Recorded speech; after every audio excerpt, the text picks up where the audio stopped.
Wife of Abhinandan part 77. ఈ వంటగది మా ఆడవాళ్ల సామ్రాజ్యం. మరి మీరు వచ్చే ముందు ఇలాంటివి అన్నీ ఆలోచించుకుని రావాలి. ముందు మీరు బయటకు వెళ్ళండి. అమ్మమ్మ వాళ్ళు వచ్చేసినట్టు ఉన్నారు. అక్క కూడా చూసేసింది.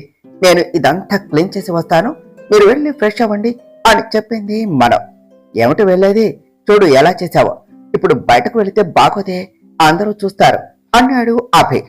ఆ బుద్ధి ముందు ఉండాలి. మీరే అలా అంటే నేనేమనాలి? వెళ్ళండి. అయినా అభిగాడి పెళ్ళాం అది ఇది అని చెప్పారు కదా, వెళ్ళి అక్కడ కూడా అదే చెప్పండి అంటూ అభిని తొందర పెట్టింది మనం. అబ్బా ఆగవే తల్లి, వెళ్తున్నా అంటూ బయటకు నడిచాడు అభి. అభి వెళ్ళిపోగానే అబ్బా ఈయన ఎప్పుడు ఇంతే, ఇదంతా క్లీన్ చేయాలి అంటూ క్లీన్ చేస్తూ ఉన్నది మనం. మను అభిలను చూసిన శుభలో నేనేం చూడలేదు అంటూ అరుస్తూ బయటకు వస్తూ ఉంటే, ఏం చూడలేదే అలా అరుస్తున్నావు అని అడిగారు మాణిక్యమ్మ గారు. అదే అమ్మగారు, నేనేం చూడలేదు అదే అంటున్నా అన్నదే సుబ్బులు. ఏమిటే ఏదేదో వాగుతున్నావు, ముందు కిచెన్ లో ఏమున్నది అలా వాసన వస్తున్నది అని అడిగారు మాణిక్యమ్మ గారు. అదే అమ్మగారు, నేను చెప్పేది నేనేమీ చూడలేదు, నాకేమీ తెలియదు అని చెప్పింది సుబ్బులు. ఇంద్రాణి, ప్రీతి అండ్ సంజన కిందకు వస్తూ వాళ్ళ మాటలు విని, ఏమి చూడలేదు అలా అరుస్తున్నావు, అయినా ఒకసారి చూస్తే పోతుంది కదా అంటూ లోపలకు వెళ్లబోతూ ఉంటే అప్పుడే బయటకు వస్తూ ఉన్న అభి అవతారాన్ని చూసి షాక్ అయ్యారు. అక్కడి వాళ్లకు లోపల విషయం అర్థమయ్యి ఏమీ మాట్లాడకుండా చూస్తూ ఉంటే, అది గ్రాని, తను పిండి పడిపోతే గారెలు పట్టుకుంటే మాడిపోయాయి అంటూ సంబంధం లేకుండా ఏదేదో చెప్పేసి ఫ్రెష్ అవటానికి పైకి వెళ్లిపోయాడు.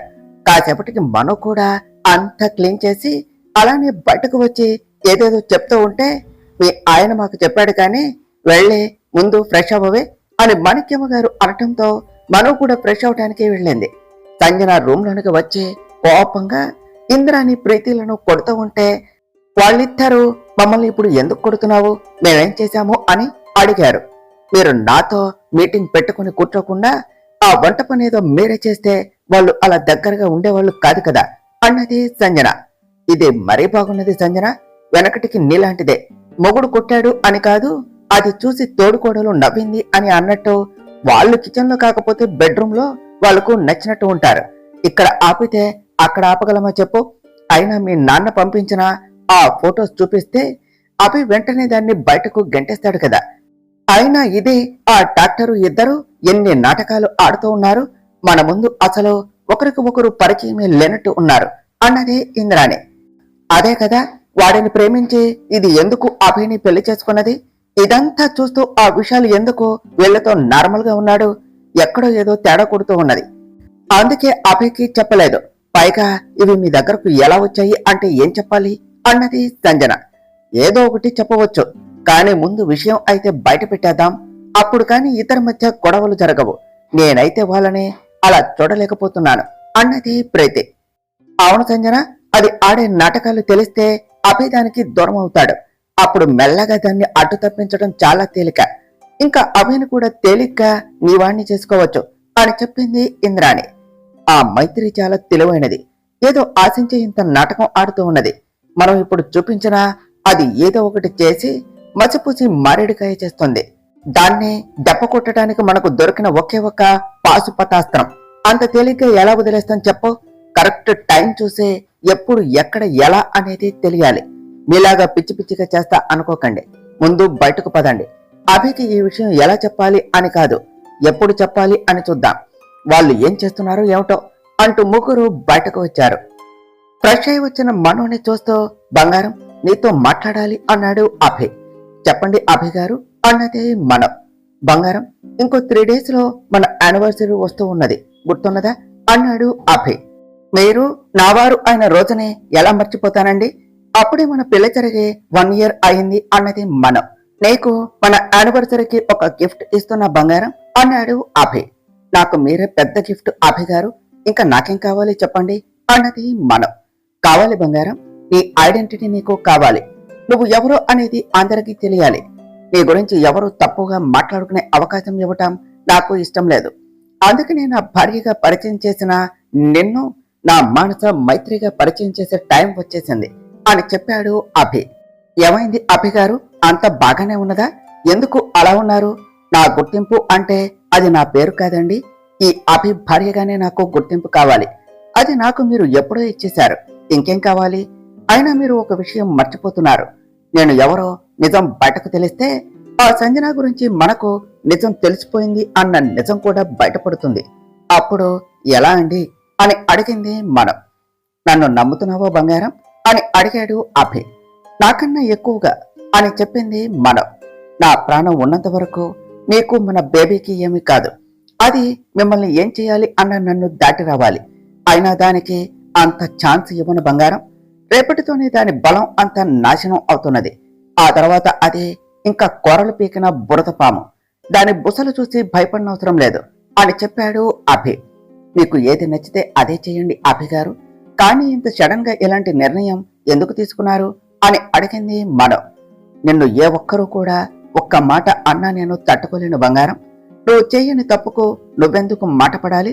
సాక్షి విషయాలు కలిసి ఉన్న ఫొటోస్ ఇప్పుడు సంజన దగ్గరకు వచ్చాయి. అది వాటితో ఏం చేయాలి అని అనుకుంటుందో అర్థమైందా? అది నిన్ను నన్ను విడగొట్టాలి అని ఆ ఫొటోస్ నాకే చూపించే ప్రయత్నం చేస్తున్నది. అందుకనే దానికంటే ముందే మనం దానికి షాక్ ఇవ్వాలి. అలానే నా బంగారాన్ని ఎవరూ కూడా ఒక్క మాట తప్పుగా అనుకున్నా ఐ కాంట్. అందుకనే అని చెప్పాడు అభి. అభి గారు, మీరు ఇలా డల్ గా ఉండకండి. అంతా మీకు నచ్చినట్టే చేయండి, సరేనా? రండి కిందకు వెళదాం. మీకోసం అనే గారెలు చేశాను, చల్లారితే బాగోదు అంటూ అభిని తీసుకుని కిందకు వెళ్ళింది మనం. అప్పుడే సంజన, ఇంద్రాణి అండ్ ప్రీతి కూడా కిందకు వచ్చారు. మనం కిచెన్ లోనికి వెళితే అభి సోఫాలో కూర్చొని, గ్రాని నీతో ఒక విషయం చెప్పాలి అన్నాడు. విలన్ బ్యాచ్ అభి ఏం చెప్తాడా అని ఓ చెవు అటు వేశారు.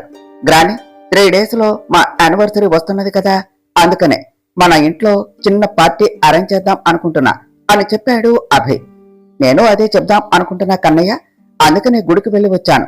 ఈ సంవత్సరం అన్న మన ఇంటికి చిన్ని కృష్ణుడు వస్తే నాకు అంతే చాలు.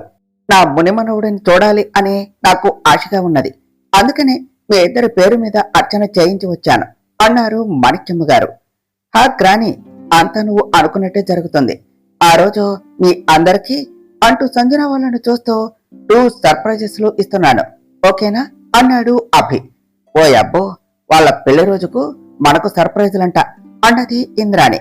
ఆ పెళ్లి నాతో అవ్వవలసింది, అది మోసం చేసి చేసుకుంది అన్నది ప్రీతి. నువ్వైతే ఎప్పుడో చచ్చేదానివి నా చేతిలో, మొయ్యవే ముందు ఆ నోరు. మనకు మంచి ఛాన్స్ దొరికింది. ఆ రోజు అందరి ముందు మైత్రి గురించి బయట పెడితే పరువు కోసమైన అభి ఆ మైత్రిని వదిలేస్తాడు అన్నది సంజన. ముగ్గురు చిన్నగా నవ్వుకున్నారు. నీ ఇష్టం కన్నయ్య, నీకు నచ్చినట్టు చెయ్యి అని చెప్పారు మాణిక్యమ్మ గారు. మను అందరికీ గారెలు తీసుకుని వచ్చి ఇస్తూ ఉంటే, ఎప్పుడు పనేనా? ఇక్కడ పని పట్టలేని వాళ్ళు చాలా మంది ఉన్నారు. వాళ్ళ పనులు వాళ్ళు చేసుకుంటారు. అందరికీ నువ్వు చేయవలసిన అవసరం లేదు. ముందు వచ్చి కూర్చో. నిన్నేం పని చేయొద్దు అని చెప్పా కదా. నా మాట అంటే అస్సలు లెక్కలేదే నీకు అంటూ మనోని తన పక్కన కూర్చోపెట్టుకుని తనకు పెడుతూ ఉన్నాడు అభి. అభి గారు, అత్తయ్య వాళ్లకు ఇచ్చేసి వస్తాను అన్నది మనో. ఎవరికి ఆకలి అయితే వాళ్లే వచ్చి తింటారు, ముందు నువ్వు తిను అన్నాడు అభి. మీరు తినండి, నేను ఇచ్చి వస్తాను అంటూ లేచి వెళ్లి అత్తయ్య తీసుకోండి అన్నది మనో. మాకేం వద్దులేమ్మా, మాకు ఆకలైనప్పుడు మేమే తింటాంలే అంటూ ఇంద్రాని ప్రీతి లోనికి వెళ్లిపోయారు. కానీ సంజన మాత్రం మంచిగా తీసుకుని హ్యాపీగా తింటూ తన ప్లాన్ ని తలుచుకుంటూ ఉన్నది. చూశారా అభి గారు, అత్తయ్య గారు మీరు అన్న మాటలకు ఫీల్ అయ్యి ఎలా వెళ్లిపోయారు అన్నది మనం. అది ఇప్పుడు తినకపోతే దేశానికి ఏమీ నష్టం లేదులే, కానీ నువ్వు ఉండు. అదే కాసేపు ఆగితే వచ్చి లొట్టలేసుకుంటూ తింటుంది. దాని బుద్ధి నాకు తెలియంది కాదు కదా అన్నారు మాణిక్యమ్మ గారు. లేదమ్మమ్మ, ఆయన అన్న మాటలకు ఫీల్ అయ్యారు అనుకుంటా. అయినా వాళ్ళు మాత్రమే తినకుండా ఉంటే ఏం బాగుంటుంది. నేను వెళ్ళి ఇచ్చి వస్తాను అన్నదే మనం. గ్రాని, దానికి ఎంత చెప్పినా అది వినదులే, కానీ నువ్వు వెళ్ళి ఇచ్చేసిరా బంగారం, నేను రూమ్ కి వెళ్తున్నా అంటూ అభి రూమ్ లోనికి వెళ్లిపోయాడు. మను ఇంద్రాణి దగ్గరకు వెళ్లి, అత్తయ్య తీసుకోండి అంటూ ఇస్తూ ఉంటే, ఏమిటే మమ్మల్ని అందరి ముందు చెడ్డవాళ్ళను చేయాలి అని వచ్చావా?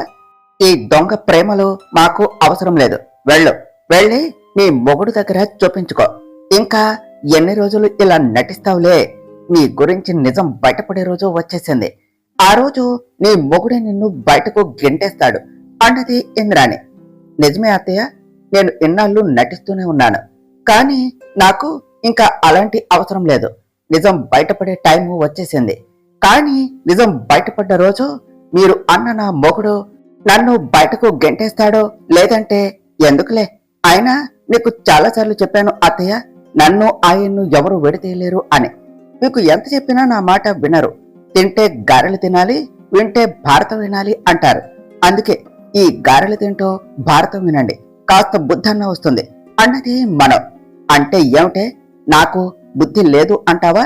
అభి నీ వైపు ఉన్నాడు అనే కదా నీకు ఈ ధైర్యం అంటూ ఇంద్రాణి జువ్వున పైకి లేచి మను చంపపైన కొట్టబోతూ ఉంటే మనం ఎత్తిన ఇంద్రాణి చేతిని అలానే గాల్లోనే పట్టుకుని, చూడండి అత్తయ్య, నాకు ఓ అలవాటు ఉన్నది. అది మీకు కూడా ఫస్ట్ నుంచి తెలుసు. నాకు ఎవరు ఏమిచ్చినా రిటర్న్లో వాళ్లకు అదే తిరిగిస్తాను. తెలిసి మళ్ళీ మళ్ళీ అదే తప్పు ఎందుకు చేస్తున్నారు? నేను మీకు గౌరవం ఇస్తున్నాను అంటే దాని అర్థం మీకు భయపడుతున్నా అని కాదు. అభిగారికి అమ్మ స్థానంలో ఉన్నారు అనే ఒకే ఒక్క కారణం. ఆ గౌరవాన్ని అలానే కాపాడుకుంటే మీకే మంచిది. మీకు చెయ్యి ఎత్తటం వస్తే నాకు ఎత్తిన చేతిని దించటం కూడా తెలుసు. ఎలాంటి పిచ్చి పిచ్చి ఆలోచనలు చేయకుండా ఉండండి. ఇప్పటికే పెంచిన కొడుకు, కడుపున పుట్టిన పిల్లలు ఎవరు మిమ్మల్ని కనీసం మనిషిగా కూడా చుట్టం లేదు. ఇలాంటి పనులు చేస్తూ ఇంకా దిగజారటం అవసరమా మీకు? కాస్త మనిషిగా ఆలోచించండి. ఏం చేసుకుంటారు ఈ ఆస్తి? పోయేటప్పుడు ఏమన్నా వెంట తీసుకుని వెళ్తారా? మిమ్మల్ని ఎంతో గౌరవంగా చూసుకున్న అభిగారు ఎవరి మాటైనా సరే మీ తర్వాతే అనుకునే అభిగారిని మళ్ళీ మీతో మునుపటిలా ఉండేలా చేస్తున్నదా? అసలు ఈ ఆస్తి కోసం ఇంత నాటకం అవసరం లేదు అత్తయ్య. ఆయన దగ్గరకు వెళ్ళి నాకు ఇది కావాలి అంటే మీకు ఇవ్వడా? మీకేం తక్కువ చేశారు? మీరు అడగాలే కానీ ఆలోచించకుండా ఈ ఆస్తి అంతా మీ పేరున రాసేవారు. మీ కడుపున పుట్టిన వాళ్లకు ఆయనలో కనిపించిన ప్రేమ మీరు చూడలేకపోయారు. మీకు బాలేదు అని ఒక్క మాట అడిగితే మీకోసం ఇష్టం లేని పెళ్లికి కూడా ఒప్పుకున్నారు. ఇప్పుడు కనీసం ఆయనతో మాట్లాడటం కాదు, ఆయన కళ్ళలోకైనా చూడగలరా? ఇప్పటికే ఆయన దృష్టిలో పాతాళానికి చేరారు. ఏదో చెయ్యాలి అని చూసి మిమ్మల్ని మీరే తక్కువ చేసుకోకండి. అండ్ ఇలా ఇంకా చీప్ ట్రిక్స్ ప్లే చేసి అని మను చెబుతూ ఉంటే, ఏమంటే మా అత్తకే వార్నింగ్ ఇస్తున్నావా అంటూ మను మాటలకు అటు వచ్చింది ప్రీతి. హలో పాప, ఈ సీన్లో నీకు డైలాగ్స్ లేవు, కాస్త తట్టుకో. కొడితే మూతి 33 వంకర్లు తిరుగుతుంది అంటూ ఇంద్రాణి వైపు చూసే, నన్ను నా మొగుడిని ఎలా విడగొట్టాలి అనే ప్లాన్స్ ఆపేసే, రేపు నాకు పుట్టబోయే పిల్లలకు డైపర్స్ ఎలా చేంజ్ చేయాలి, ఎలా పిల్లల్ని ఆడించుకోవాలి అని ప్రాక్టీస్ చేయండి అంటూ బయటకు వస్తూ ఉంటే సంజన అక్కడే నిలబడి వాళ్ళ మాటలు వింటూ ఉండటం చూసే, ఏమిటి సంజన సరిపోయిందా అని అడిగింది మనం. ఏమిటి అన్నది సంజన. అదే చాలా, ఇంకా తింటావా అన్నది మనం. చాలు చాలు అని చెప్పింది సంజన. ఓకే సంజన, మా అత్తకి ఇంకా కావాలంట, నేను వెళ్ళి తీసుకుని వస్తాను అంటూ మనం వెళ్ళిపోతూ, అత్తయ్య ఇంకా ఎప్పటికీ అంతే అనుకుంటా, మారాలి అన్నా మారుతారు అన్న ఆశ లేదు. ఎంత తగ్గి ఉంటున్నా కావాలి అని రెచ్చగొడతారు. ఈవిడ బుద్ధి ఈ జన్మకు మారదు. ఇన్నాళ్ళలో ప్రతి ఒక్కటే అనుకుంటే ఇప్పుడు ఈ సంజన కూడా అత్తయ్యతో చేరి చడకుడుతూ ఉన్నది అని అనుకున్నది. ఇంద్రాణి లోనికి వస్తూ ఉన్న సంజనాన్ని చూసే, చూసావా సంజన, అది నన్నే ఎన్ని మాటలు అంటూ ఉన్నదా? అభి దాని మాట వింటున్నాడు అని దాని పొగరు. వెంటనే దాని పొగరు దించాలి అన్నది. అంతా విన్నాను, అయినా దాన్ని ఎందుకు ఇప్పుడు కదిలించారు? దాని పొగరు ఎలా దించాలో నేను చూసుకుంటా, కానీ అది మిమ్మల్ని ఒక రేంజ్ లో ఆడుకున్నట్టున్నది అని అడిగింది సంజన. అది అనటం నేను పడటం నాకు దానికి ఫస్ట్ నుంచి అలవాటే అంటూ ఆ గారెలు తీసుకొని తింటూ, ఏ మాటకు ఆ మాట ప్రీతి, అది ఏం వండినా చాలా బాగుంటాయి. గమ్మున దానితో గొడవ పెట్టుకోకుండా అప్పుడే తిని ఉంటే వేడిగా ఉండేవి, ఇప్పుడు చల్లారిపోయాయి. అయినా బాగానే ఉన్నాయిలే, నువ్వు తింటావా అన్నది ఇంద్రాణి. సంజన వీళ్ళని చూస్తూ, వీళ్లకు నిజంగానే సిగ్గులేదు, అది అన్న మాటలతో వదిలేస్తుంది, నేనైతే ఎప్పుడో లేపేసేదాన్ని అని ఆవురావురు అంటూ తింటూ ఉన్న వాళ్ళని చూస్తూ బయటకు వెళ్లిపోయింది. చూడండి, నాకు అట్టే టైం లేదు, మీరు త్వరగా ఈ మాల్ మొత్తాన్ని అందరికీ ట్రాన్స్ఫర్ చేయండి అని చెప్పాడు జేపీ. సార్, మీరు చెప్పినట్టే ఈ మాల్ మొత్తం పంపుదాం అంటే బయట పోలీస్ నిఘా బాగా ఉన్నది, అందుకనే అన్నాడు రౌడీ. ఎవడ్రా మనల్ని ఆపేది? నెల నెల వాళ్లకు వచ్చే జీతాల కంటే నేను ఇచ్చే మామూలు ఎక్కువ. ఎవరు తెలిసి తెలిసి అలాంటి సాహసం చేయరు. అయినా వైజాగ్ నుంచి హైదరాబాద్ తీసుకొచ్చిన వాళ్ళం ఇక్కడి నుంచి పంపటం కష్టమా అన్నాడు జెపి. భాయ్, అదంటే చిన్న బాస్ అంబులెన్స్ లో పెట్టి తీసుకుని వచ్చేసాం. అందుకని ఎవరికి డౌట్ రాలేదు. కానీ ఇక్కడ అలా కాదు కదా. పైగా కొత్తగా ఏసీపీ పృథ్వీ అంట. మనోళ్ళని అందరినీ ఎన్కౌంటర్ చేసేస్తున్నాడు. వాడికి దొరికితే అంతే సంగతులు అన్నాడు రౌడీ. వీడు నన్ను ఇలా కూడా టార్చర్ చేస్తున్నాడు అని అనుకుంటూ, అవన్నీ నేను చూసుకుంటాను, మీరు ముందు చెప్పిన పని చెయ్యండి అన్నాడు జెపి. హలో అభి, ఎక్కడ్రా? మేము స్పాట్లోనే ఉన్నాము అని చెప్పాడు పృథ్వీ. వచ్చేస్తున్నా.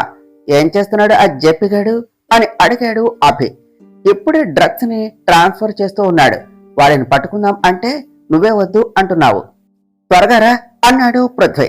ఇప్పుడు వాడిని పట్టుకుంటే జైల్లో ఉండి మళ్ళీ బయటకు వచ్చేస్తాడు. వాడికి ఆ ఛాన్స్ ఇవ్వకూడదు. వాడిని నా చేతులతో నేనే చంపాలి. వచ్చేస్తున్నా అంటూ కాల్ కట్ చేసి, జయప్రకాష్, ఈ రోజుతో నీ చాప్టర్ క్లోజ్ అంటూ కార్ ఆపేసి పృథ్వీ దగ్గరకు వెళ్ళాడు అభి. అభి వచ్చేసావా అన్నాడు పృథ్వీ. ఎక్కడున్నాడు వాడు అని అడిగాడు అభి. అదిగో ఆ బిల్డింగ్ లో అంటూ ఓ పాత బిల్డింగ్ చూపించాడు పృథ్వీ. ఓకే అంటూ సీక్రెట్ కామ్స్ ఫిక్స్ చేసుకుంటూ, ముందు నేను వెళ్తాను, తర్వాత టైం చూసి మీరంతా రండి అని చెప్పి అక్కడి నుంచి మెల్లగా ఆ బంగ్లా దగ్గరకు వెళుతూ, అక్కడ కాపలా కాస్తూ ఉన్న వాళ్ళల్లో ఒక్కొక్కరిని ఒకరికి తెలియకుండా ఒకరిని లేపేస్తూ లోనికి ఎంటర్ అయ్యాడు. అదంతా చూస్తూ ఉన్న పోలీసు వాళ్ళు, సార్, అభి సార్ పొరపాటున బిజినెస్ మ్యాన్ అయ్యారు. పోలీస్ అయి ఉంటే క్రిమినల్స్ ని అడ్డంగా లేపేసేవాళ్ళు కదా అన్నారు. వాడు ఏం చేసినా ప్రతిదానికి ఒక కారణం ఉంటుంది, ముందు అలర్ట్ గా ఉండండి అంటూ అభిని అబ్జర్వ్ చేస్తూ ఉన్నారు. వెనక నుంచి ఎంటర్ అయిన అభి అంతా అబ్జర్వ్ చేస్తూ, అక్కడ కాపలా కాస్తున్న వాడికి డౌట్ రాకుండా వాడి వెనుకగా వెళ్లి వెనుక నుంచి వాడి తలను అలానే తిప్పేసి లోపల జరిగేది చూస్తూ జేపీ కోసం చూస్తూ ఉన్నాడు. అక్కడ కూర్చొని అందరికి ఇన్స్ట్రక్షన్స్ ఇస్తూ ఉన్న జేపీని చూసి అలా ముందుకు వెళుతూ ఉంటే, అక్కడికి వస్తూ ఉన్న అభిని చూసి జేపీ షాక్ అయ్యి అంతే పైకి లేచి నిల్చున్నాడు. మరి అంత మర్యాద వదిలే జేపీ అంకుల్ నన్ను చూసి అంతలా లేచి నిలబడ్డారు. పర్లేదు కూర్చోండి, కూర్చొని కూడా మనం బాగా మాట్లాడుకోవచ్చు అంటూ జేపీ ఎదురుగా ఉన్న చైర్ లో స్టైల్ గా కూర్చొని జేపీ వైపు చూశాడు అభి. జేపీ అభిని అక్కడ చూసి షాక్ నుంచి ఇంకా తేరుకొని అలా కూర్చున్న అభిని చూసి, నువ్వేమిటి ఇక్కడ, ఎలా వచ్చావు, ఎందుకు వచ్చావు అని అడిగాడు. అయ్యా బాబోయ్, ఒక్కసారి అన్ని క్వశ్చన్స్ అంటే ఎలా జేపీ అంకుల్, నీకోసమే కదా నేను వచ్చింది, అన్ని చెప్పే వెళ్తా కానీ ఇంకేమిటి సంగతిలో, అంతా బాగానే ఉందా? ఎలా ఉన్నాడు నీ కొడుకు ప్రవీణ్? జేపీ అంకుల్, ఓ నీ పేరు అది కాదు కదా, మర్చిపోయా, శుక్లాభాయ్ అలియాస్ జయప్రకాష్ శుక్లా అన్నాడు అభి. అభి తనను శుక్లాభాయ్ అని అనటంతో తనకు తానెవరో తెలిసిపోయింది అని అర్థమైంది. కానీ ప్రవీణ్ తన కొడుకు అని ఇంకా వాడికి ఎలా ఉంది అని అంటున్నాడు. అంటే అని అనుకుంటూ, నీకు ప్రవీణ్ తెలుసా? అంటే నా కొడుకును అలా చేసింది అన్నాడు జేపీ. ఎస్, నేనే.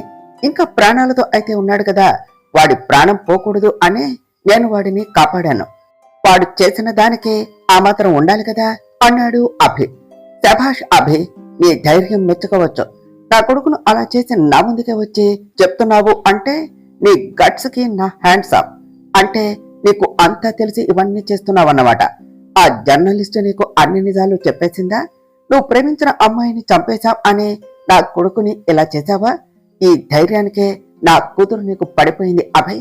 అందుకనే నువ్వు ఇంకా ప్రాణాలతో ఉన్నావు, లేదంటే ఎప్పుడో చంపేసేవాడని అన్నాడు జెపీ. ఏమిటి కలకంటున్నావా నన్ను నువ్వు? How joke it is. అసలు ఈ రోజు నీకు ఏమవుతుందో నీకు తెలుసా? పోనీ నేను చెప్పనా? నువ్వు చేసిన తప్పులకు ఘోరాలకు ఈ రోజే నీకు ఆఖరి రోజు. ఏమిటి, నీ కూతురు ఆ బ్లడీ సంజన నన్ను ప్రేమించిందా? దాన్ని ప్రేమ అనరు. అలాంటి దానికి ఏం పేరు పెట్టాలో కూడా నాకు తెలియటం లేదు. ఒక మగాడి కోసం అమాయకుల ప్రాణాలు తీసిన దాని పిచ్చితనానికి ప్రేమ అనే పేరు పెట్టకు అన్నాడు అభి. అభి, నీకు ఇప్పటికీ అవకాశం ఉన్నది, అంతా మర్చిపోదాం. నా కూతురుని పెళ్లి చేసుకో. నా కొడుకుని అలా చేసినా కూడా నా కూతురు కోసం నిన్ను చంపకుండా వదిలేస్తాను అన్నాడు జెపీ. ఏయ్ ఆపు, మాటకు ముందు కూతురు తర్వాత కూతురు అనకు. నీ పిల్లలను నువ్వే లోకానికి చెప్పుకోలేదు, అంతెందుకు నువ్వు ఎవరో కూడా తెలియకుండా బ్రతుకుతూ ఉన్నావు. అలాంటి నీకు కూతురు కొడుకు ప్రేమ అసలు నీలాంటి వాడి వల్లే వాళ్ళు అలా తయారయ్యారు. వాళ్ళకి వాళ్ళు మనుషులు అని మర్చిపోయి రాక్షసులయ్యారు. ఏమిటి, నువ్వు నన్ను వదిలేస్తావా? అసలు ముందు నువ్వు ప్రాణాలతో ఉంటే కదా ఈ రోజుతో నువ్వు ఎవరు అనేది లోకానికి తెలిసేలా చేస్తాను. నువ్వు నీ కూతురు చేసిన దానికి మీకు చావే సరైన శిక్ష. అక్కడ నీ కూతురు నాకేం తెలియదు అనుకుని నా కోసం నా ఇంటికే వచ్చి ఎంత మంచిదానిలా నటిస్తుందో తెలుసా? దాని యాక్టింగ్ స్కిల్స్ కే నా హ్యాండ్స్ ఆఫ్ అనుకో. అసలు అది చేసే పనులు ఎవరికీ తెలియదు అనుకుంటుంది. కానీ చేసిన పాపాలు ఎక్కువ రోజులు దాగవు చెప్పి ఆ రోజు వచ్చేసింది. నీ కొడుకుతో మీ పతనానికి నాంది పలికాను. నీ కూతురు చావుతో దాన్ని ముగించేస్తాను. కానీ అదంతా చూడటానికి నువ్వు మాత్రం ఉండవురా అంటూ ఆమాంతం ఎగిరి ఎదురుగా ఉన్న జెప్పి గుండెలపై కాలితో తిన్నాడు అభి. ఆ దెబ్బకు జెప్పి చైర్తో సహా వెళ్లి దూరంగా పడ్డాడు. అప్పటి వరకు అదంతా చూస్తూ ఉన్న రౌడీలు అభి అలా కొట్టగానే ఇక అభి మీదకు వస్తూ ఉంటే ఒక్కొక్కరిని కొట్టి నేల కరిపిస్తున్నాడు అభి. అభి కొట్టే దెబ్బలకు తట్టుకోవటం వాళ్ళ వల్ల కావటం లేదు. రేయ్, వీడికి మన గురించి అంతా తెలిసిపోయింది. ఇంకా నా కూతురు కోసం ఆలోచించడం వేస్ట్, లేపోయిండ్రా అని అడ్డర్ వేశాడు జెప్పి. రౌడీలు గన్స్ తో షూట్ చేస్తూ ఉంటే అభి వాటి నుంచి తప్పించుకుంటూ రౌడీలను కొడుతూ ఉన్నాడు. బయట నుంచి అదంతా చూస్తూ ఉన్న పృథ్వీ గన్ ఫైర్ కాగానే తన టీంతో కలిసి ఆ బంగ్లాన్ని చుట్టుముట్టేసి దొరికిన వాళ్ళను దొరికినట్టుగా షూట్ చేసేస్తున్నారు. పోలీసులు అక్కడికి రావడం చూసిన జెపి తన గురించి అంతా తెలిసిపోయింది అని అక్కడి నుంచి తప్పించుకుని పారిపోవాలి అని చూస్తూ ఉంటే అభి జే వెనుకే వెంబడించాడు. జెపి అక్కడి నుంచి ఫారెస్ట్ లోనికి వెళుతూ ఉంటే అభి తన వెనకే వెళుతూ ఉన్నాడు. పృథ్వీ అక్కడ వాళ్ళందరినీ కంట్రోల్లోనికి తీసుకుని అన్ని హ్యాండ్ ఓవర్ చేసుకుని అభి వెనకే వెళ్ళాడు. అభి పారిపోతూ ఉన్న జేపీని వెనక నుంచే అక్కడ ఉన్న కర్ర తీసుకుని కొట్టడంతో జేపీ అంతే ముందుకు పడిపోయాడు. అభి జేపీ దగ్గరకు వచ్చి, ఇంకా ఎంత దూరం పారిపోతావు జేపీ? నీ దాకా వస్తే ప్రాణం విలువ తెలుస్తూ ఉన్నదా? ఏం, అంతకుముందు నువ్వు చంపిన వాళ్ళవి ప్రాణాలు కాదా అని అడిగాడు. ప్లీజ్ అభి, నన్నేం చేయకు. ఈసారికి వదిలే, నా కూతురుని తీసుకుని నీకు దూరంగా వెళ్ళిపోతాను. ఇంకెప్పుడు నీ లైఫ్ లోనికి రాను అన్నాడు జేపీ. మనుషులు మారారు అంటే నమ్మొచ్చు, కానీ నీలాంటి మృగాలు మారారు. నువ్వు చేసిన తప్పులకు నిన్ను చంపకుండా వదిలేసే అంత మంచోడినైతే నేను కాదు అంటూ జేపీని చూస్తూ అంటూ ఉంటే అప్పుడే అక్కడికి వచ్చిన పృథ్వీ చేతిలో గన్ తీసుకుని షూట్ చేసేశాడు అభి. అభి, ఇంకా నువ్వు ఇక్కడి నుంచి వెళ్ళు, మిగతా విషయాలు నేను చూసుకుంటా అంటూ అభి చేతిలో గన్ తీసుకుని అభిని అక్కడి నుంచి పంపించేసి మిగతా ఫార్మాలిటీస్ అన్ని చూస్తూ ఉన్నాడు పృథ్వీ. అక్కడ నుంచి ఇంటికి వచ్చిన అభయ్ అందరూ హాల్లోనే ఉండటం చూసి సైలెంట్ గా పైకి వెళ్ళాడు. ఏమిటి, రోజు నవ్వుతూ వచ్చేవాడు, ఈరోజు ఇంత కోపంగా వచ్చాడు? ఏమై ఉంటుంది? అయినా కూడా ఈ టైంలో వచ్చాడేమిటి? ఆఫీసులోనే ఉన్న మన స్టాడిస్ట్ ఏమన్నా చేసిందా ఇంత సీరియస్ గా ఉన్నాడు? ప్రీతి అన్నది ఇంద్రాణి. ఏమో అత్త, అదంతా నాకేం తెలుసు. అయినా ఏమన్నా అంటే మళ్ళీ దాని చేతిలో తన్నులు తినాలి. ఎందుకు చెప్పు మనకు ఇదంతా? సైలెంట్ గా జరిగేది చూడు అని చెప్పింది ప్రీతి. అప్పటి వరకు కోపంగా ఉన్న అభి తన గదిలోనికి అడుగుపెట్టి మనోని చూడగానే అప్పటి వరకు ఉన్న కోపం అంతా ఎగిరిపోయి తన మొహంలో చిన్న చిరునవ్వు వచ్చి అలా మనోని చూస్తూ ఉన్నాడు. తన చీర కొంగును నడుం కిందకు దొప్పుకొని స్టూల్ ఎక్కి ఫోటో ఫ్రేమ్ ను గోడకు ప్లేస్ చేస్తూ ఉంటే అభి నవ్వుతూ అలా చూస్తూ ఉన్నాడు. మను ఫోటోని ప్లేస్ చేసేసి స్టూల్ దిగబోతూ బ్యాలెన్స్ కుదరక పడబోతూ ఉంటే అభి, బంగారం జాగ్రత్త అంటూ ఫాస్ట్ గా మను దగ్గరకు వెళ్లి మనుని పడకుండా 2 చేతులతో పట్టుకున్నాడు. తను కింద పడిపోతున్నా అని భయంతో కళ్ళు మూసుకున్న మను తను ఇంకా పడకుండా ఉండటంతో టక్కున కళ్ళు తెరిచి తన వైపే చూస్తూ ఉన్న అభిని చూసి, హిహిహి, మీరా, థ్యాంక్స్ అండి పట్టుకున్నందుకు అని చెప్పింది. అభి మనుని జాగ్రత్తగా కిందకు దించి, కొడితే ఈ పనులని నిన్నెవరు చేయమన్నారే? ఏమన్నా అయ్యుంటే, నేను రాకపోయి ఉంటే ఏమై ఉండేది అన్నాడు. సారీ అభి గారు, ఇలా అవుతుంది అని అనుకోలేదు. అయినా టైంకు వచ్చి నన్ను సేవ్ చేశారు కదా మా శ్రీవారు అని నవ్వింది మనం. కాస్త ఈ తింగర పనులు ఆపేసి కుదురుగా ఉండు బంగారం అంటూ రూమ్ అంతా చూస్తూ, ఏమిటి బంగారం, మన రూమ్ అంతా కూడా నా ఫోటో ఎగ్జిబిషన్ పెట్టావు అంటూ రూమ్ మొత్తం చూస్తూ ఉన్నాడు అభి. హహ, నేనే పెట్టాను అభి గారు, బాగున్నది కదా అన్నది మనం. నేను అదే అడుగుతున్న బంగారం, ఇలా నా ఫోటోస్ రూమ్ అంతా ఎందుకు పెట్టావు అని అన్నాడు అభి. కడుపుతో ఉన్న ఆడవాళ్ళు ఈ టైంలో ఎక్కువగా ఎవరిని చూస్తే పుట్టేవాళ్ళు కూడా అలా అంత అందంగా పుడతారట. అందుకనే మన రూమ్ అంతా మీ ఫొటోస్ ని ఫిక్స్ చేస్తూ ఉన్నాను. మన బుజ్జి బాబు అచ్చం మీలాగే ఉండాలి అభి గారు, అందుకనే అంటూ అభి ఫోటోకి ముద్దు పెడుతూ ఉంటే, అబ్బా బంగారం, ఎదురుగా మొగుడిని పెట్టుకుని ఫోటో కిందకే నాకు పెడతా అంటే నేను వద్దు అంటానా అన్నాడు అభి. రాత్రి తీసుకున్నవి సరిపోలేదా, మళ్ళీ కావాలంట. అయినా మీరేమిటి అప్పుడే వచ్చేశారు, ఈరోజు ఆఫీస్కు వెళ్ళలేదా అని అడిగింది మనం. లేదు బంగారం, ఈరోజు ఆఫీస్కు వెళ్ళలేదు, అంతకన్నా ముఖ్యమైన పని మీద వెళ్ళాను, వెళ్ళిన పని ఫినిష్ చేసి వచ్చాను అని చెప్పాడు అభి. ఏమిటి అంత ముఖ్యమైన పని అభి గారు అని అడిగింది మనం. అవన్నీ నీకెందుకులే కాని బంగారం, ముందు జ్యూస్ తాగి టాబ్లెట్స్ వేసుకున్నావా అన్నాడు అభి. ఇవ్వొకటి ఉన్నాయి కదా, మర్చిపోయానే, ఇప్పుడు తాగలేదు అంటే ఆయన బలవంతంగా తాగిస్తారు అని మనసులో అనుకున్నది మనం. ఏంటే తాగావా అంటే అలా ఆలోచిస్తున్నావు, తాగావా లేదా అన్నాడు అభి. హా, మీరు చెప్పాక తాగకుండా ఉంటానా, తాగేశాను, ఎప్పుడో తాగేశాను అని చెప్పింది మనం. అవునా బంగారం, నీ ఫేస్ చూస్తేనే తెలుస్తుందిలే తాగేవో లేదో, నాకు అబద్ధం చెప్పకే, నేను ఫ్రెష్ అయి వచ్చి అప్పుడు చెప్తా, ముందు వెళ్ళి సుబ్బులకి చెప్పి జ్యూస్ ప్రిపేర్ చేయించు, నేను వస్తాను అంటూ వాష్రూంలోనికి వెళ్ళాడు అభి. తాగటమే ఇష్టం లేదు అంటే తాగిస్తారు, మళ్ళీ అది నాతోనే చేయిస్తారా, నేను చేయను అంటే చేయను అంటూ అంతే బెడ్ పై కూర్చున్నది మనం. అభి ఫ్రెష్ అయి వచ్చి ఎవడు బంగారం వెళ్ళలేదా అని అడిగాడు.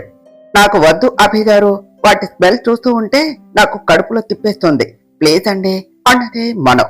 అదేమీ కుదరదండి, ప్లీజ్ పదండి అంటూ మనోని తీసుకుని వెళ్లి తనే స్వయంగా ప్రిపేర్ చేసి హాల్లోనికి తీసుకుని వచ్చి మనో చేత తాగిస్తూ ఉంటే, అమ్మో ఈ దారుణాలు నేను చూడలేకపోతున్నాను, అసలు నేను చూస్తున్నది అభినేనా, ఇంతలా ఎలా మార్చేసిందే, ఇవన్నీ ఈ కళ్ళతో చూడవలసి వస్తుంది అని నేను ఎప్పుడూ అనుకోలేదే, నేనైతే ఈ దారుణాలు చూడలేను, కానీ కాస్త ఆ టీవీ పెట్టవే, ఈ దారుణాలు చూడటం కంటే అదే బెటరు అని ఇంద్రాణి అనటంతో ప్రీతి వెళ్లి టీవీ ఆన్ చేసింది. టీవీలో వస్తూ ఉన్న బ్రేకింగ్ న్యూస్ ని చూస్తూ ఇద్దరు షాక్ గా అటే చూస్తూ ఉన్నారు. ఆ సౌండ్ కి మరో కూడా టీవీ వైపు చూసింది. ఇన్నాళ్ళు బయట ప్రపంచానికి తెలియకుండా ఉన్న శుక్లాభాయ్ ఎవరో ఈ రోజు అందరికీ తెలిసిపోయింది. ఆ ముసుగు విడిపోయింది. సొసైటీలో మంచి మనిషిగా ఉంటూ ఎన్నో దారుణాలు చేస్తూ ఉన్న ఆ శుక్లాభాయ్ అలియాస్ జయప్రకాష్ శుక్లాని ఈ రోజు పోలీసులు పకడ్బందీగా పట్టుకుని ఎన్కౌంటర్ చేసేశారు అనే న్యూస్ అన్ని న్యూస్ ఛానల్స్ లో వస్తూ ఉంటే అభి వైపు చూసింది మనం. అభి కూల్ గా చిన్న స్మైల్ ఇచ్చి, ముందు జ్యూస్ తాగు బంగారం, మళ్ళీ టాబ్లెట్స్ వేసుకోవాలి అన్నాడు. అభి గారు, ముందు నిజం చెప్పండి, ఇదంతా చేసింది మీరు కాదు కదా అని చిన్నగా అడిగింది మనం.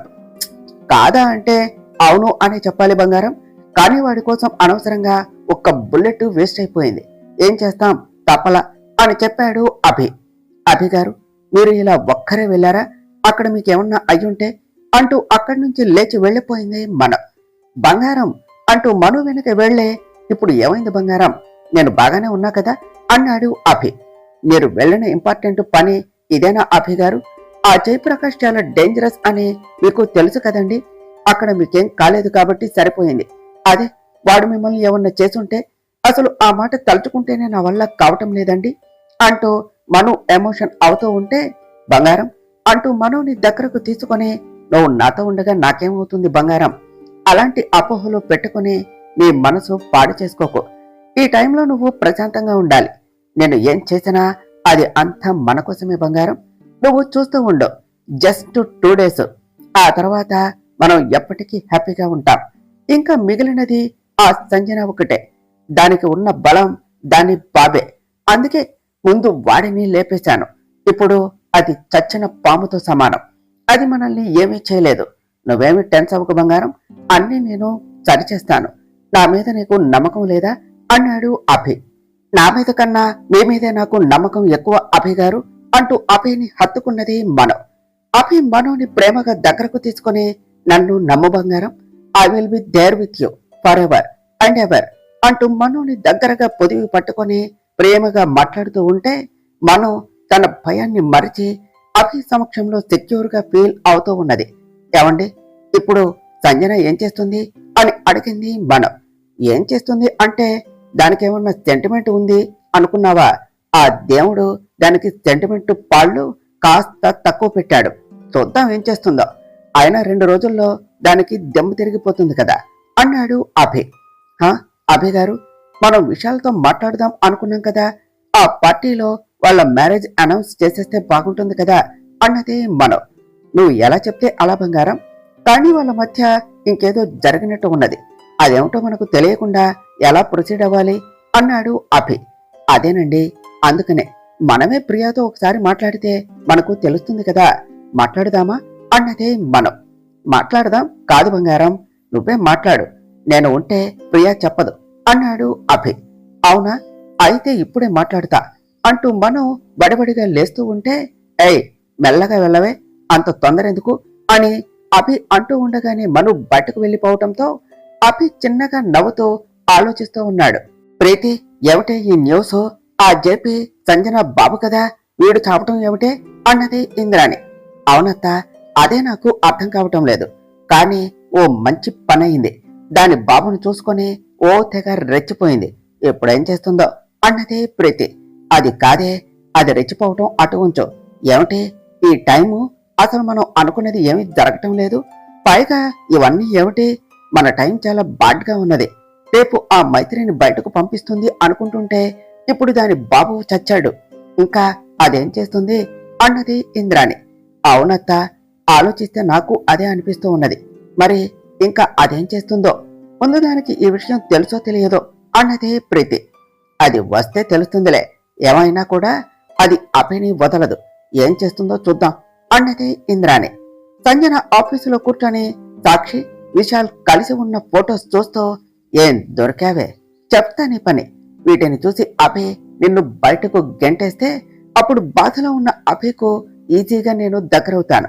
నేను అనుకున్నది నువ్వే అంత ఈజీగా చేసి పెడతావు అని అనుకోలేదు అని అనుకుంటూ ఉంటే అప్పుడే కాల్ రావటంతో లెఫ్ట్ చేసే, ఏమిట్రా నాకు కాల్ చేశారు, డాడీ ఉన్నాడు కదా, మీకు చాలాసార్లు చెప్పాను, నేను కాల్ చేయకుండా నాకు కాల్ చేయొద్దు అని కోపంగా అన్నది సంజన. మేడం అదే అని రౌడీ చెప్పలేక రొప్పుతూ ఉంటే, ముందు విషయం చెప్పండిరా, డాడీ డ్రగ్స్ మొత్తం ట్రాన్స్ఫర్ చేసేశారా అని అడిగింది సంజన. మేడం మీతో ఒక విషయం చెప్పాలి, బాస్ని పోలీసులు చంపేశారు మేడం అని చెప్పాడు రౌడీ. సంజన కూర్చున్నదల్లా పైకి లేచి, ఏం మాట్లాడుతున్నావురా డాడ్ అని అంటూ మాట్లాడలేకపోతూ ఉంటే, అవును మేడం, బాస్ని పోలీసులు ఎన్కౌంటర్ చేసేశారు, మన వాళ్ళు అందరినీ కూడా చంపేశారు. మేము అక్కడకు వచ్చే టైంకి అక్కడ పోలీసులు ఉండటంతో వాళ్లకు కనిపించకుండా ఉన్నాం. బాస్ గురించి నిజం అందరికీ తెలిసిపోయింది అని చెప్పాడు రౌడీ. ఓ నో, సరే నేను మీకు మళ్ళీ కాల్ చేస్తాను, అప్పటి వరకు మీరు ఎవరికి కనిపించకుండా ఉండండి అంటూ కాల్ కట్ చేసేసి, డాడ్ నిన్ను చంపటం ఏమిటి అని అనుకుంటూ వెంటనే అక్కడి నుంచి బయటకు వస్తూ న్యూస్ చూస్తూ ఉంటే అన్ని ఛానల్స్ లో కూడా శుక్లాభాయ్ ఎవరో కాదు, ప్రముఖ బిజినెస్ మ్యాన్ జయప్రకాష్. ఇన్నాళ్ళు ఎవరికి తెలియకుండా ఇంత చేశాడు అని చెప్తూ ఉంటే ఆ న్యూస్ చూస్తూ, డాడ్ నీ గురించి నిజం అందరికీ తెలిసిపోయింది, అసలు ఏమిటి ఇదంతా, ఎవరు చేశారు, పోలీసులకు నీ గురించి ఎలా తెలిసింది, నేను నిన్ను చివరి చూపు చూద్దాం అన్నా కూడా చూడకుండా అయినది డాడ్. నేను అక్కడికి వస్తే అందరికీ నా గురించి కూడా తెలిసిపోతుంది, ఇప్పుడేం చేయాలి అని జేపీని తీసుకుని వచ్చిన హాస్పిటల్కు వెళ్ళి అక్కడే పోలీసులు ఉండటం చూసి దొంగతాటుగా అక్కడ జరిగేది చూస్తూ ఉన్నది సంజన. పోలీసులు మీడియా అంతా అక్కడే ఉండటంతో ఇంకేమీ చేయలేక లేట్ అయితే అందరికీ డౌట్ వస్తుంది అని ఇంటికి వెళ్ళింది. ఇంద్రాణి సంజనకి ఎదురుగా వచ్చి, అమ్మ సంజన న్యూస్ చూసావా, మీ నాన్న అని అంటూ ఉంటే, చూశాను, నువ్వు మళ్ళీ సాగదీసి చెప్పవలసిన అవసరం లేదు, నన్ను కాసేపు విసిగించకు అంటూ తన రూమ్ లోనికి వెళ్లి డోర్ వేసుకున్నది. మనో ప్రియా అంటూ తన రూమ్ లోనికి వెళ్లి, ఏం చేస్తున్నావు అని అడిగినది. వదన మీరా, రండి కూర్చోండి అన్నది ప్రియా. ఏం చేస్తున్నావు ప్రియా, ఒక్కదానివే రూమ్ లో అని అడిగింది మనం. ఏమీ లేదు వదిన, జస్ట్ ఊరికే ఉన్నా అని చెప్పింది ప్రియా. మైండ్ డిస్టర్బ్డ్ గా ఉంటే ఇలా ఒంటరితనమే కావాలి అని అనిపిస్తున్నది, అందుకని ఇలానే ఒక్కదానివే ఉంటావా అన్నది మనం. ప్రియా చిన్నగా నవ్వింది. ప్రియా, నీకు మీ అన్నయ్య మ్యాచెస్ చూస్తూ ఉన్నారు, నీకు పెళ్లి చేసుకోవటం ఇష్టమేనా, మీ అన్నయ్య నీ అభిప్రాయం తెలుసుకోమన్నారు అని చెప్పింది మనం. మను అన్న మాటలకు షాక్ అవుతూ విశాల్ గుర్తుకు వస్తూ ఉంటే చిన్నగా కంట్లో నీళ్లు తిరిగాయి ప్రియాకు.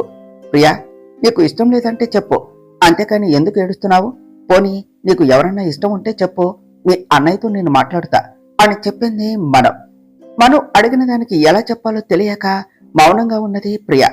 మరి నీకు ఎవరు ఇష్టం లేదంటే ఒకసారి ఈ ఫోటో చూసి ఎలా ఉన్నాడో చెప్పు ప్రియ అంటూ ఫోటో తన చేతిలో పెట్టింది ప్రియాకు ఏం చేయాలో అర్థం కాక ఎలా వద్దు అని చెప్పాలో తెలియక బాధపడుతూ ఉన్నది. ప్రియ, ఏమిటి ఫోటో ఇస్తే అలానే చేతితో పట్టుకుని ఉన్నావు, చూసి ఎలా ఉన్నాడో చెప్పు అని అడిగింది ఎలా ఉన్నా నాకు నా విషయాల తర్వాతే కదా అని అనుకుంటూ ఫోటో తీసి ఏదో అలా చూస్తూ ఏదో ఉన్నాళ్లే వదినా అని ఫోటో పక్కన పెడుతూ టక్కున ఫోటో చేసి నవ్వుతూ వదినా అన్నది ప్రియ. చూడకపోతే నీకు అంతగా నచ్చినట్టు లేడు, మీ అన్నయ్యకో వద్దు అని చెప్తాలే ప్రియ అంటూ మను వెళుతూ ఉంటే ప్రియ బెడ్ పై నుంచి ఉవ్వెత్తున లేచి వదినా అంటూ మను దగ్గరకు వెళ్లి వదినా నువ్వు కావాలని చేస్తున్నావు కదా అంటూ గారాలిపోయింది. మను ప్రియ చెవి మెలిపెడుతూ మరి నువ్వు చేయటం లేదా, ఎన్నాళ్ళ నుంచి నడుస్తుంది కథ, మాకు చెప్పకుండా బాగానే ప్రేమించేశావు, మరి చెప్పాలి అని అనిపించలేదా అన్నది నిజమే వదినా, నేను మాత్రమే ప్రేమించాను, కానీ విశాల్ నన్ను ప్రేమించలేదు, ఈ జన్మలో ప్రేమిస్తాడు అన్న నమ్మకం కూడా లేదు వదినా అంటూ ఎమోషనల్ అయ్యింది ప్రియ విశాల్ ని ప్రేమను తప్పకుండా ఒప్పుకుంటాడు, మీ అన్నయ్య కూడా విశాల్తో మాట్లాడుతా అన్నాడు, అసలు మీ మధ్య ఏం జరిగిందో చెప్పు ప్రియ, నువ్వు విశాల్ని ఎలా కలిసావు అని అడిగింది చెప్తా వదినా అంటూ విశాల్ని తను కలిసినది మొత్తం చెప్పటం స్టార్ట్ చేసింది. ఏవండి ఏవండి ఎవటి పిలుస్తుంటే పలకుండా అలా వెళ్ళిపోతున్నారు అన్నదే ప్రియ. నా పేరు ఏవండి కాదు విశాల్, మిస్ ప్రియాంక అన్నాడు విశాల్. అయ్యో మీకు ఇది కూడా తెలియదా, భార్య భర్తని పేరుతో అందరి ముందు పిలవాలి అంటే సిగ్గు కదండి, కావాలంటే మన రూమ్ లో నువ్వు నేను మాత్రమే ఉన్నప్పుడు మీకు నచ్చినట్టు పేరుతో పిలుస్తాను అన్నది ప్రియ. అబ్బా ఏ గ్రహంలో తగిలావే నువ్వు, నేను నిన్ను ఒక్కసారే భార్య అని అన్నాను, నువ్వు ఎప్పటికీ ఓ 100 సార్లు అన్నా అని ఉంటావు, నీకు దండం పెడతా, నన్ను వదలవే తల్లి, నీ వల్ల డాక్టర్ని కాస్త పేషెంట్ని అయ్యేలా ఉన్నాను అన్నాడు విశాల్. పోండి మీరు మీ వేళాకోళం, ఆయన పెళ్ళని పట్టుకుని ఏమిటా మాటలు, అందరూ ఇంతగా చూస్తున్నారు చూడండి అన్నది ప్రియ. ఇలా మందిలో మీటింగ్ పెడితే వింతగా చూడక ఎలా చూస్తారు, నన్ను కాస్త ప్రశాంతంగా షాపింగ్ చేసుకోనివ్వు అన్నాడు విశాల్. సరే అండి, మనం ఎప్పుడన్నా మాట్లాడుకోవచ్చులే, ముందు పదండి, నేను మీతో కలిసి షాపింగ్ చేస్తాను అన్నది ప్రియ. నీ పని నువ్వు చూసుకో, నా పని నేను చూసుకుంటా అంటూ విశాల్ ముందుకు వెళుతూ ఉంటే అది లేదు ఇది లేదు, పదండి, మీరు ఎప్పుడు ఇలానే అంటారు, నెమ్మదిగా చెప్తే వింటారా, మీరు ఏమన్నా నేను వినను అంటూ విశాల్ చేయి పట్టుకుని తీసుకుని వెళ్ళి అది ఇది అంటూ షాపింగ్ అంతా చేయించేస్తూ ఉన్నది ప్రియ. విశాల్ అటు మింగలేక ఇటు కక్కలేక సైలెంట్ గా చూస్తూ ఉన్నాడు. ఇంకా ఇలానే ఉంటే ఈ అమ్మాయి రెచ్చిపోతుంది, ఇక తప్పదు, ఏదో ఒకటి చేసి వదిలించుకోవాలి అని అనుకుంటూ ఉన్నాడు. ఏమండి షాపింగ్ అయిపోయినది కదా, కాసేపు హాయిగా ఏమైనా తిన్నావండి, పోనీ జ్యూస్ అంటూ అడిగింది ప్రియ.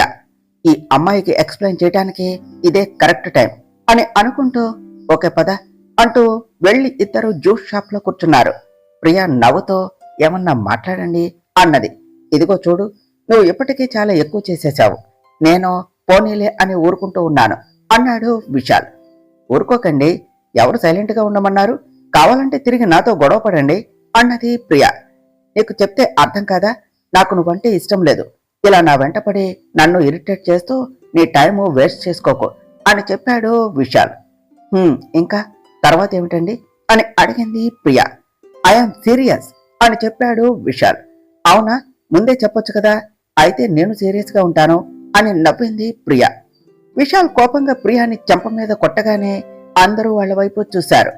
నీకు ఒకసారి చెప్తే అర్థం కదా, అసలు ఆడపిల్లవేనా, ఆడపిల్లవు ఆడపిల్లలాగా ఉండవు, ఎందుకు పదే పదే నా వెంటపడి ఇరిటేట్ చేస్తావు, ఆ రోజు నిన్ను పోనీలే ఆడపిల్ల అని సేవ్ చేశాను, కానీ నువ్వు అదే అదనుగా తీసుకుని నన్ను బాగా ఇరిటేట్ చేస్తున్నావు, అస్సలు సిగ్గులేదా నీకు, నాకు ఇష్టం లేదు అంటే ఎందుకు ఇలా బతికించిన దానిలాగా నా వెంట పడుతూ ఉన్నావు అన్నాడు.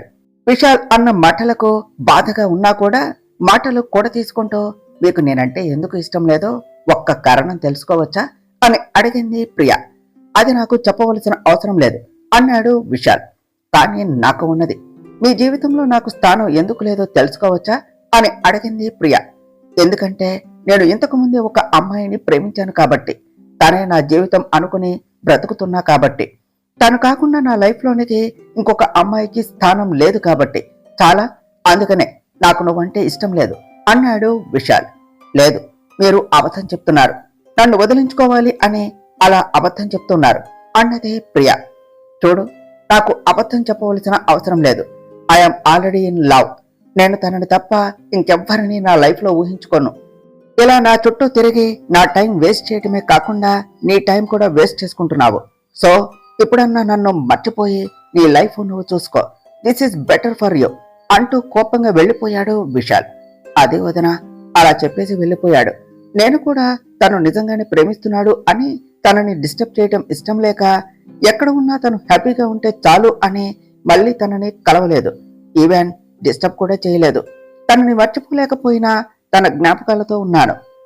మనం వైజాగ్ వెళ్ళినప్పుడు నీ గురించి నిజం తెలిసినప్పుడే విశాల్ ప్రేమించిన అమ్మాయి ప్రాణాలతో లేదు అని తన గతం తెలిసింది.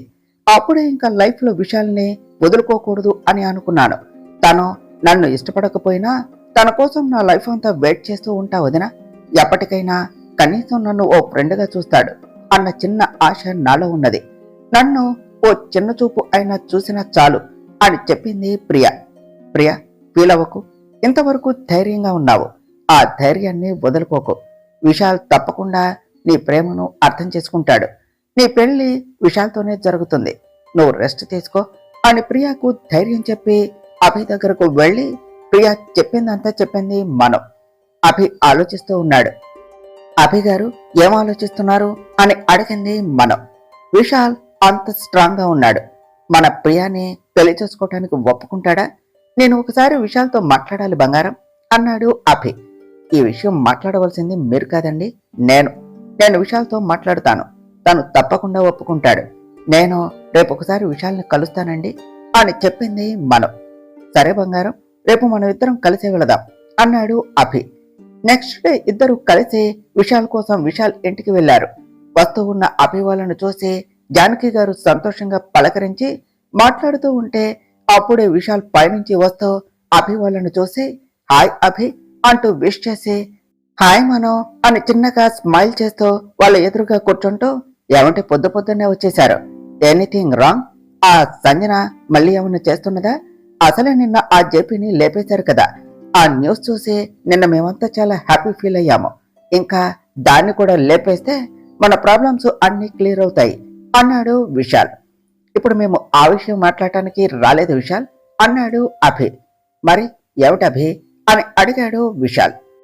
అది విశాల్ అని అభి అంటూ ఉంటే అభి గారు మీరు ఆగండి, నేను మాట్లాడతాను అంటూ విశాల్ వైపు చూసి సాక్షి చనిపోతూ మిమ్మల్ని నన్ను అభి గారిని కలపమని మాత్రమే అడిగిందా విశాల్? ఇంకేమీ అడగలేదా అని సూటిగా ప్రశ్నించింది మనం. అనుకోని ప్రశ్నకు స్థానువై చూస్తూ ఉన్నాడు విశాల్. తర్వాత ఏమి జరిగిందో నెక్స్ట్ పార్ట్లో తెలుసుకుందాం ఫ్రెండ్స్. డియర్ ఫ్రెండ్స్, మీకు కనుక ఈ కథ నచ్చినట్లయితే మీ అభిప్రాయాలను కామెంట్ల రూపంలో తెలియచేయండి. ఈ వీడియోను లైక్ చేయండి, షేర్ చేయండి, మా ఛానల్ను సబ్స్క్రైబ్ చేసుకోండి ఫ్రెండ్స్. Thank you.